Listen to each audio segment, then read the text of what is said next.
Hey guys, what's going on? It's Yassine, and I have my favorite Android apps for the month of February. But before we get into that, I need you guys to hit the bell next to that subscribe button, because apparently that's what YouTube is doing now. So if you like my videos and want to get a notification when they are uploaded, then hit the bell button to stay plugged.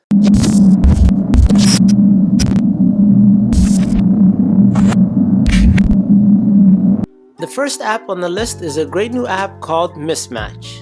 So most games, or actually all games, try to have you match boxes, align cubes, get 3 in a row, or something of that nature. Well, Mismatch is the complete opposite, and it actually wants you to not have 2 blocks that match each other next to each other.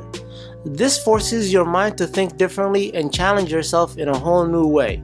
This game is very fun, challenging, and extremely satisfying when you solve the puzzle.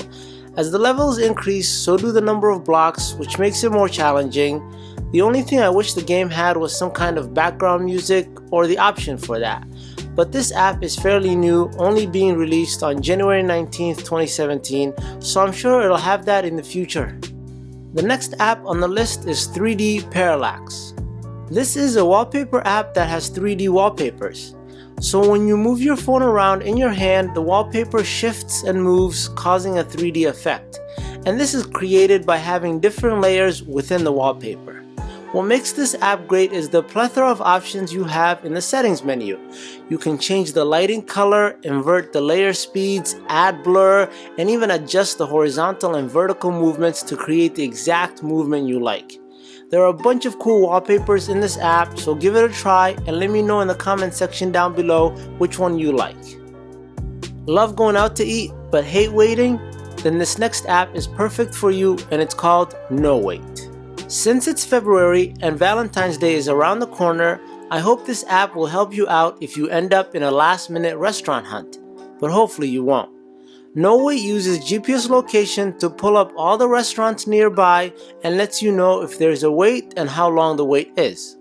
This is a very simple concept, but it's so handy and helpful. You can scroll through the restaurants, click the one you like, and right there, dead center, it'll give you the expected wait time frame. To make things even better, it has a feature called Place in Line, which lets you know your place in line when you put your name down for a restaurant.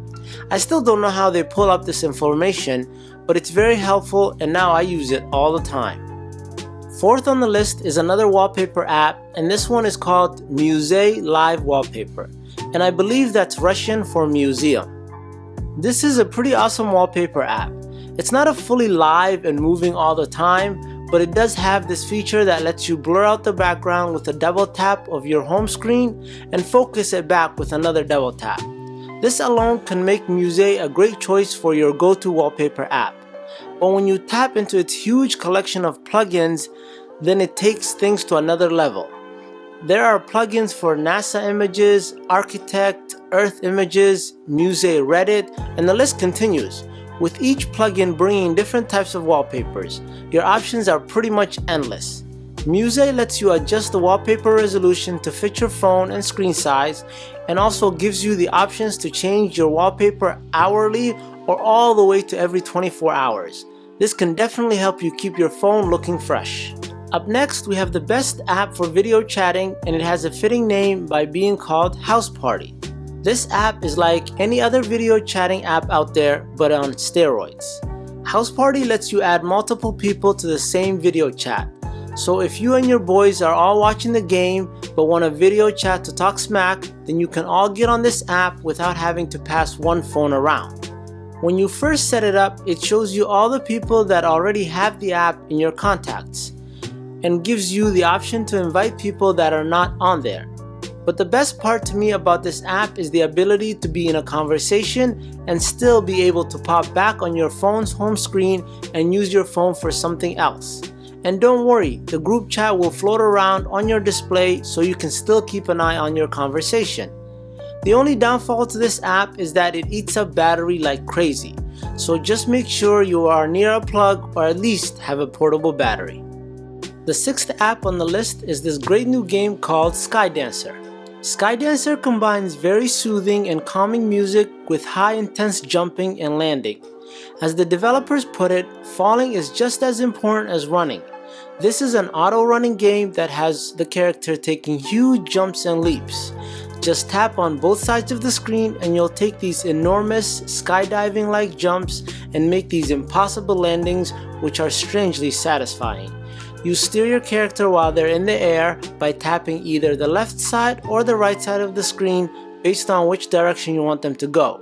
It features a very minimalistic graphics and controls, which I think help the gameplay smoother and consume less battery.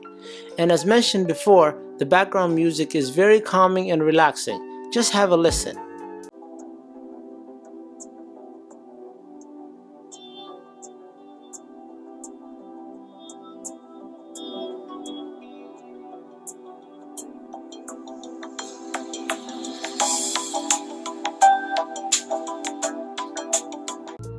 Next app is for all the photo lovers, and it's called Prisma. This app is also on iOS, which I featured on my best iPhone apps, and if you haven't seen that, make sure you check out the link on the screen. This app takes photo editing to another level by completely transforming your pictures. Rather than just adding a filter to your picture, Prisma completely changes the whole dynamics of the photo, from making your pictures into a cartoon or water paint or to completely changing up the color scheme. This app is great and has lots of options, and when you're done customizing your picture, you can share it with basically any social media platform, with any app that's on your phone, or even with specific people through text messaging. The pictures can also be downloaded to your phone, so give it a try and take your selfie game to another level. The 8th app on the list is My Flash Alert Notification. Ever wanted to have your phone light up the flash from the camera when you get a notification? Then this is the perfect app for that. There are tons of apps that can do that, but the reason I really like this one is how simple and intuitive it is. The controls are very easy and it has a very minimalistic design that follows the stock Android theme. The app is completely customizable, so you can have it flash only when your phone is in silent mode or vibration mode. It's totally up to you. So this gives you a visual alert if you can't hear your phone, and quite frankly, it's pretty cool. I love the added bonus of having the options to completely turn it off when you have low battery so it doesn't kill your phone. This is a fairly new app, so I'm sure it'll just get better with time. The 9th app is actually a launcher called Peak. This launcher is all about simplicity and efficiency. It has a feature called Smart Suggest that learns which app you use at certain times and it suggests them, which comes in handy. The rest of the UI has 8 apps on top with a dial pad on the bottom. You can search for any app from the dial pad or slide the whole dial pad up to access all your apps. Now some apps have the 3D touch feature, where by swiping them down it will prompt you a set of options. Like with the YouTube app, you can swipe it and get the option to go directly to your subscriptions page or the trending page. To be honest with you, this might not be for everyone as the UI is completely different and takes some time to get used to it. The most annoying feature is when you are trying to search for an app. Typing on the dial pad is like using an old phone with T9 texting. Let me know in the comment section below if you remember T9 texting. But if you can get past that, then it's a welcoming experience and a launcher worth a try. The last app on the list is a game called Spiral. This is a very simple game that can be lots of fun but also very intense. It's a ball going down a spiraling tower and you have to tap the screen to jump over these obstacles. It sounds simple enough, but you must have great hand-eye coordination, as timing is everything in this game. To make things even more difficult, there are gems to be collected. So in a split second, you have to decide whether to jump from an obstacle or not to jump because it's a gem to be collected. I found it easy to actually glance at the row underneath the one you are on to sort of get a glimpse of what's coming up next, but that doesn't always work. The game has sound effect for every jump, but no background music, which is something I wish it had. So those were my favorite apps for the month of February 2017. I hope you guys discovered some new apps and enjoyed the video. If you did, please hit that like button and also consider subscribing to my channel for more great tech videos like this one. I'll catch you guys in the next one, and until then, stay plugged.